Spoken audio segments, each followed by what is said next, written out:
திருப்புகழ் 186.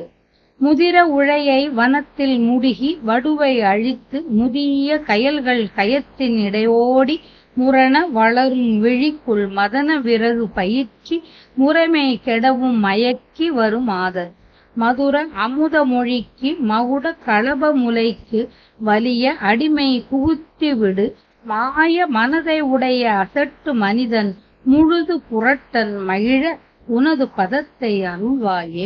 சதுரன் வரையை எடுத்த நிருதன் உடலை வதைத்து தகடு மருதம் உதைத்த தகவோடே தழையும் மரமு நிலத்தில் மடிய அமரை விளைத்த தனுவை உடைய சமர்த்தன் அருகோனே.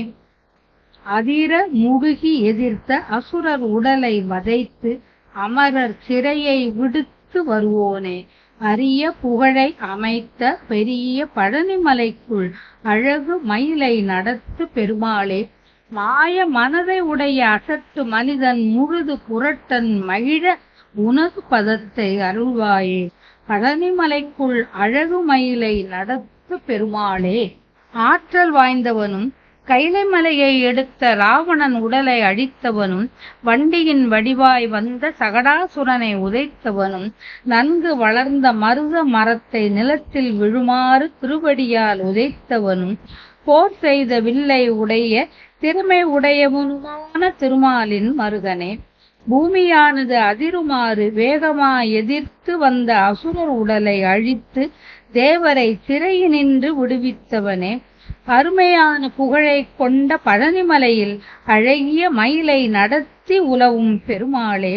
மான் தளரும்படி காட்டில் துரத்தி மாவடுவை அழித்து முதிர்ந்த கயல் மீன்களை நீர்நிலைக்குள் ஓட்டி இவ்வாறு மாறுபட்டு வளரும் விழிகளால் காம விளையாடல்களை தந்திரங்களை செய்து ஒழுக்கம் கெடும்படி மயக்கத்தை செய்துவிடும் விலை மங்கையரின் இனிமையான மொழிக்கும் கலவை சார்ந்து பூசப்பட்ட மகுடம் போன்ற கொங்கைக்கும் வலிய அடிமைப்படுத்தி வைக்கும் மாய உள்ளத்தை உடைய அறிவற்றவனும் முழு புரட்டனுமான நான் மகிழுமாறு உன் திருவடியை அணிந்து அருள்வாயாக அருள வேண்டும் என்றவாறு.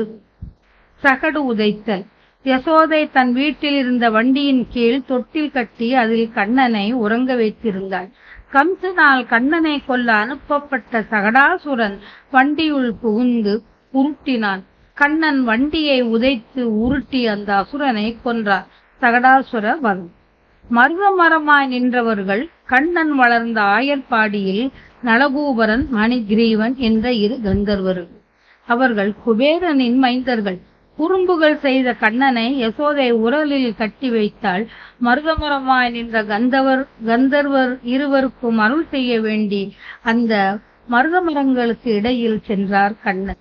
அம்மரங்கள் உருளத் தடையாய் நின்றன.